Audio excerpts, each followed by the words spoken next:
I was the emergency coordinator in Sierra Leone when Ebola broke, and we thought that this was the worstest outbreak of a virus. But Ebola doesn't come close to what we're going to see with COVID-19.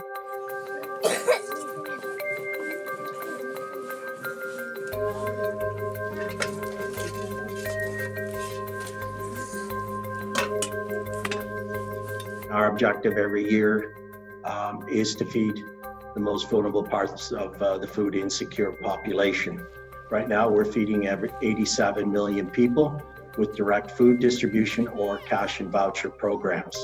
The world economy has come to a standstill, and that is having an effect on every citizen, every person on this planet today. People are not working. They're compelled to the lockdown because of the spread of COVID-19, and this then follows right into the first part, which is a major necessity, which is food, and it will impact on their food security. Our biggest concerns right now are where we operate are West Africa, East Africa, and the Middle East.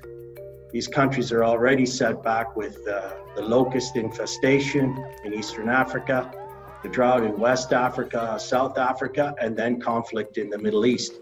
These are the most fragile areas now, and those are our areas of concern where we want to get food in as quick as possible to ensure that the households have a stable diet available.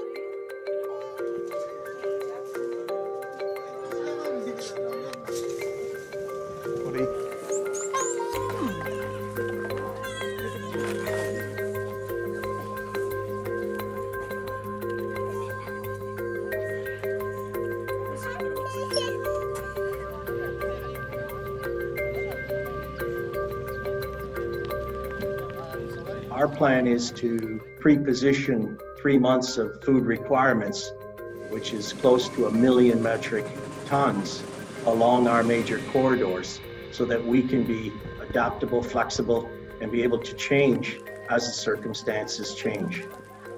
So we're putting these types of contingency plans in place to make sure we leave no one behind.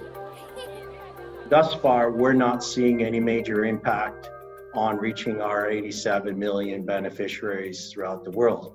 Markets are available with staple foods such as wheat and other crops, and prices seem to be stable.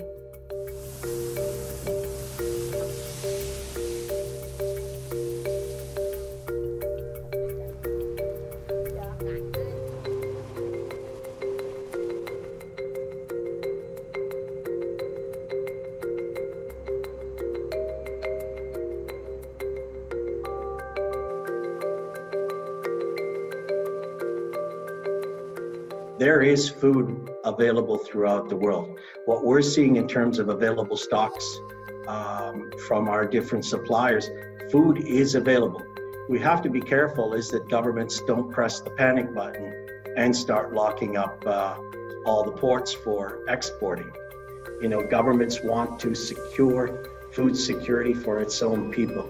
But what we have to do is to find the right balance, and we will work with governments in trying to keep their export market open and allowing us to buy in order to feed the most vulnerable populations out there. This is a health crisis, not a food crisis. But if governments start basically, as I mentioned, closing the faucets on exports, then this health crisis will become a food crisis.